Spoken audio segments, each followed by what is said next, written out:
नमस्कार, स्वागत है आपका न्यूज 24 में। मैं हूं रुबाना खान। आज दिल्ली में आम आदमी पार्टी के नेता अरविंद केजरीवाल और उनकी टीम पर काली स्याही फेंक दी गई। चंद सेकंड में यह खबर सुर्खियां बन गई, बयानबाजी शुरू हो गई। लेकिन क्या आपको पता है, देश की राजधानी में 2 लड़कियों पर तेजाब फेंका गया था सरेशाम कल। क्या इस एसिड अटैक पर किसी नेता का बयान आपने सुना अब तक? क्या यह खबर सुर्खियों में आई? शायद नहीं। आखिर क्यों?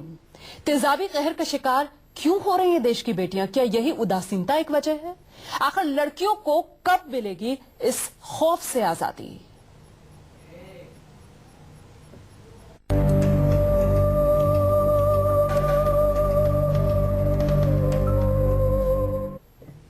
तो एसिड अटैक की शिकार दिल्ली की वो दोनों लड़कियां अस्पताल में सिसक रही हैं।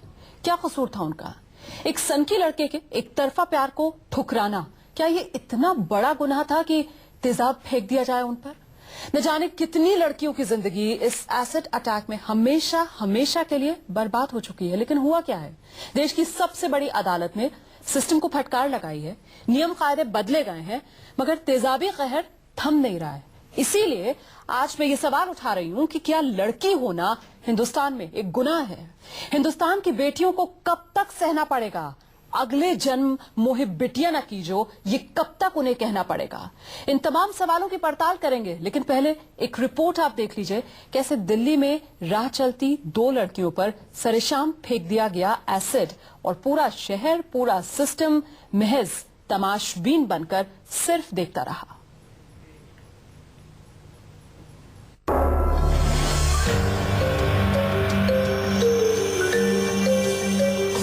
दिल्ली में फिर हुआ एसिड अटैक। सिरफिरे ने 2 लड़कियों पर फेंका तेजाब। शादी का प्रस्ताव ठुकराया तो जला डाला चेहरा। इस धुंधली तस्वीर के पीछे जो चेहरा है उसे हम आपको नहीं दिखा सकते, लेकिन यकीन मानिए, तस्वीर के पीछे का जो सच है उसे देखकर आपकी रूह कांप जाएगी। सीना तान दिल्ली को महिलाओं के लिए महफूज बताने वाली दिल्ली पुलिस की सारे दावों की धज्जियां उड़ाती इस तस्वीर के पीछे जो चेहरा छुपा है वो एक सनकी के गुनाह का सबूत है। जी हाँ, ये तस्वीर उस लड़की की है जिसके चेहरे पर सरेआम एक सरफरे ने तेजाब फेंक दिया। दिल्ली के बेगमपुरी में शाम के वक्त ये दोनों लड़कियां बाजार के लिए निकली थी। इस बात से बिल्कुल अनजान की 2 आंखें लगातार उनका पीछा कर रही हैं, इस इंतजार में कि कब उन्हें तेजाब से झुलसा दिया जाए। और जैसे ही मौका मिला, मनोज नाम के सनकी ने दोनों पर तेजाब उड़ेल दिया। बाजार में गए थे, तेजाब छीट दिया है। कौन छीट दिया है? मनोज। क्यों छीट दिया उसने? उसको आगे से ऐसा ही परेशान कर रहा था। हाँ, एक और कांड हुआ है। हाँ, मतलब क्या हुआ था? वो यहाँ से किडनैप कर कुछ खिया हुआ कर ले गया था बिहार, वहाँ से झूठ मूठ के शादी कर उड़ लिया, फिर यहाँ से केस उस चल रहा है।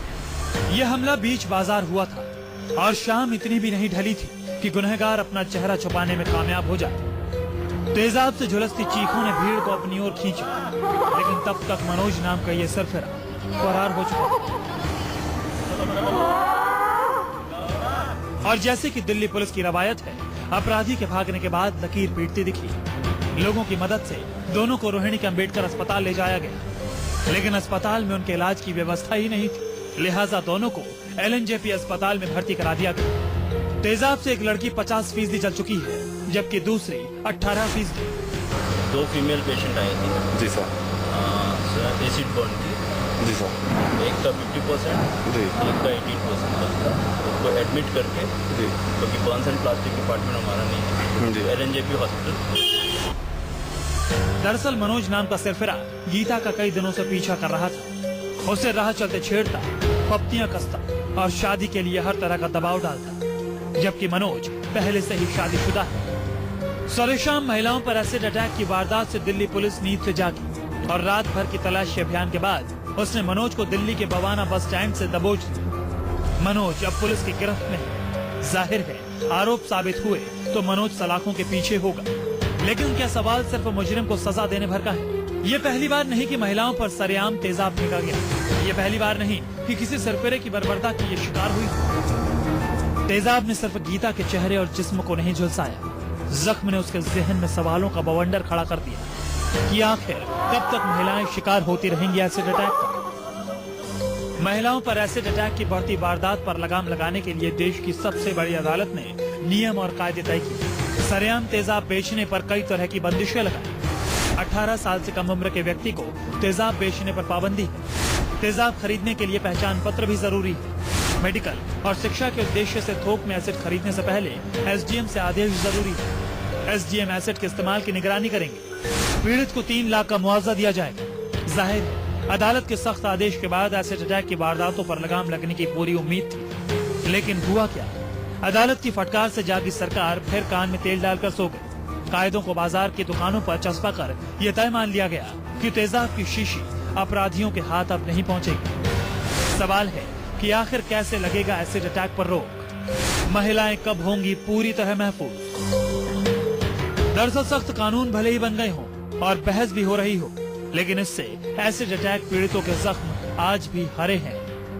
तेजाब हमले के शिकार हुई महिलाओं की जिंदगी उस तेजाब के दिए जख्मों और दागों की तरह ठहर जाती है। लिहाजा सिर्फ अदालत के आदेशों से नहीं, सरकार के वायदों से नहीं, पुलिस के दावों से नहीं, बल्कि इन सब के साथ महिलाओं के प्रति समाज की सोच बदलने से ही तेजाब अटैक पर रोक लग सकती है।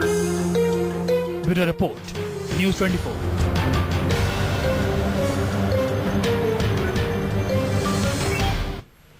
और इस मुद्दे पर बातचीत करने के लिए इस वक्त स्टूडियो में 2 खास मेहमान मेरे साथ मौजूद हैं। लक्ष्मी मेरे साथ हैं। 2005 में लक्ष्मी पर एसिड अटैक हुआ था और उसके बाद से ही एसिड अटैक रोकने की मुहिम की मशाल जगाए हुए हैं लक्ष्मी। और साथ ही साथ मेरे साथ स्टूडियो में वरिष्ठ वकील सावित्री पांडे जी हैं। बहुत बहुत स्वागत है आप दोनों का। सावित्री जी, पहला सवाल आपसे ये कि सुप्रीम कोर्ट के आदेश, सुप्रीम कोर्ट की फटकार के बावजूद एसिड अटैक रुक क्यों नहीं रहे? जब तक स्त्रियों के प्रति समाज में के नज़रिए में फर्क नहीं आएगा, और जैसा कि सुप्रीम कोर्ट ने आदेश में कहा भी था कि स्टेट गवर्नमेंट और सेंट्रल गवर्नमेंट्स सारी एक साथ बैठ करके इस मुद्दे पे एक नियम बनाएं, कोई स्ट्रिक्ट कानून लागू हो, तो एग्जीक्यूशन भी, सुप्रीम कोर्ट के आदेश का एग्जीक्यूशन भी नहीं हो पा रहा है। अभी 23 दिसंबर के बाद जब पार्लियामेंट का से एक पास हुआ, ये अध्यादेश पास हुआ इसके लिए, महिलाओं के लिए, उसमें भी एसिड अटैक को शामिल तो किया गया, लेकिन उस सजा को घटा करके सिर्फ 10 साल का किया गया। आप बताइए कि एसिड अटैक में ये, और उसमें सुप्रीम कोर्ट के आदेश में ये भी था कि उनपे सारा खर्चा जो भी है, फाइनेंशियल बर्डन सारे उन लोगों पे डाले जाए जो एसिड अटैकर्स हैं, उसको स्ट्रक डाउन कर दिया पार्लियामेंट। लक्ष्मी भी इस वक्त हमारे साथ मौजूद है। लक्ष्मी, जब सुप्रीम कोर्ट की तरफ से फैसला आया था तो बहुत खुश थी आप। उस दौरान मैंने भी आपसे बात की थी। एक जीत के तौर पर देखा जा रहा था वो तमाम पीड़ितों के लिए, लेकिन जिस तरीके से केसेस दिन ब दिन बढ़ते जा रहे हैं एसिड अटैक के, अफसोस होता है। जी बिल्कुल, अफसोस तो सबसे ज्यादा इसलिए होता है क्योंकि सुप्रीम कोर्ट ने फटकार लगाने के बावजूद भी, और जब जजमेंट आई और उसके बाद जब अभी भी 3 महीने के लिए पॉलिसी रोका गया कि पॉलिसी बनेगी, और अभी भी जाके हम अब आराम से जाके एसिड को खरीद सकते हैं। तो इसीलिए नाराजगी है कि सुप्रीम कोर्ट अपना जजमेंट तो सुना रहे, लेकिन जो चीज सुप्रीम कोर्ट जजमेंट दे रहा है उस चीज के लिए खड़े होके कम से कम सरकार उसमें काम तो करे, जब भी तो कोई चीज रुकेगी, जब भी तो ये एसिड अटैक्स रुकेंगे, वरना ये बढ़ते ही चले जाएंगे। जी सावित्री पांडे जी, जेंडर डायमेंशन साफ तौर पर देखती हैं आप एसिड अटैक पर, क्योंकि महिलाएं और वो भी कम उम्र की जो लड़कियां होती हैं उन्हें निशाने पर लिया जा रहा है। देखिए, जेंडर बायस तो है भी, हमारी सरकार का जो रवैया है स्त्रियों के प्रति वो भी कहते जेंडर बायस्ड ही है, और एग्जीक्यूशन बाकी चीजों को, एक वीआईपी के लिए 100 लोग लगा दिए जाते हैं, वीआईपी जेड कैटेगरी का, एक्स कैटेगरी का, कितनी कैटेगरीज बना दी जाती हैं कि इनको प्रोटेक्शन दिया जाना चाहिए, लेकिन चलती हुई सड़क पे स्त्रियों के लिए प्रोटेक्शन की कोई जरूरत नहीं आती, बल्कि जब आप जाते हैं तो आपको ही ट्रायल का फेस करना पड़ता है। एक तरह से आपके को ही उस तरह सब को अंडर क्वेश्चन मार्क देख लिया जाता है। सुप्रीम कोर्ट आदेश देती है, उसका एग्जीक्यूशन नहीं होता। सुप्रीम कोर्ट आदेश दे सकती है, आपसे कह सकती है कि आप ऐसा कीजिए, लेकिन एग्जीक्यूशन का काम तो पार्लियामेंट का है, एग्जीक्यूशन का काम तो आपके एडमिनिस्ट्रेशन का है। सही बात जो यहाँ पर आप कह रही हैं, और इस बात को मैं दोहराना चाहूंगी कि किसी नेता, किसी अभिनेता, किसी सितारे से जुड़ा हुआ ये मुद्दा नहीं है।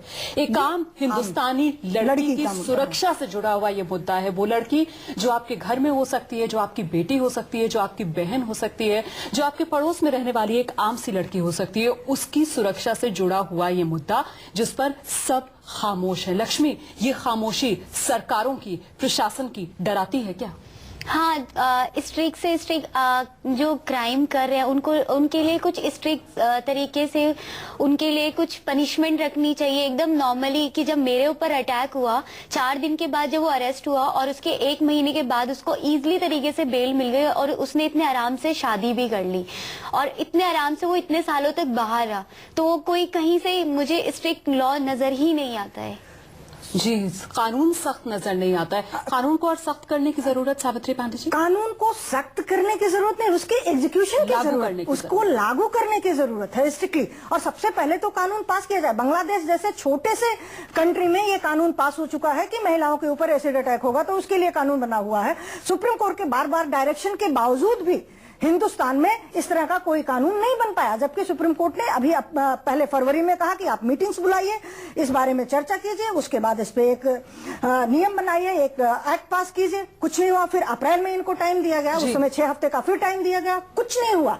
जबकि एक यूके की भी एक रिपोर्ट आई है कि हिंदुस्तान में कम से कम 1500 एसिड अटैक हर साल होते हैं। बिल्कुल, ये अपने आप में शर्मसार कि भारत के पास अपना कोई आंकड़ा नहीं है, हमारे पास अपना कोई सरकारी आंकड़ा नहीं है कि देश में हर साल कितनी लड़कियां एसिड अटैक का शिकार हो जाती हैं, जबकि आए दिन सुर्खियां बनती हैं इस तरीके की यहाँ तक कि जब हम कानून बनाने जा रहे हैं महिलाओं की सुरक्षा के लिए, वहाँ एसिड अटैक को शामिल तो करते हैं। क्यों? मैं लौटूंगी सावित्री जी आपके पास, ब्रेक का वक्त हो गया, लेकिन ब्रेक पर जाने से पहले लक्ष्मी, कहा जाता है आमतौर पर कि वक्त सबसे बड़ा मरहम होता है। 2005 में आप पर यह एसिड अटैक हुआ था, 2005 से अब 2013, क्या वक्त कुछ मरहम लगा पाया आपके जख्मों पर? एक कैंपेन है स्टॉप एसिड अटैक कैंपेन का। अगर सिर्फ 5 महीने मुझे उनसे जुड़े हुए हुए हैं, लेकिन जो खुशी अभी मुझे वहां से मिली है उससे पहले मुझे कोई पूछने भी नहीं आया था।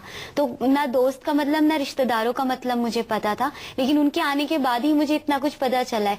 कोई देखने वाला ही नहीं होता है तो फिर कैसे, किस तरीके से अभी हम लोग जाते हैं, जैसे कि आज हम मिलने के लिए गए थे उन लोगों से, और उसके बाद अब हम उनसे दोस्ती करते हैं, उनसे बात करते हैं, तब उन्हें उस चीज का एक एहसास होता है कि हाँ कोई है। अदरवाइज शायद वही लोग जो इस दर्द से गुजर चुके हैं वही एक दूसरे को सहारा दे पाते हैं। बाकी लोगों की नजर में शायद ही कोई अहमियत रखती हो ये खबर, जो इस वक्त देश की हर बेटी से जुड़ी हुई बहुत ही अहम खबर है।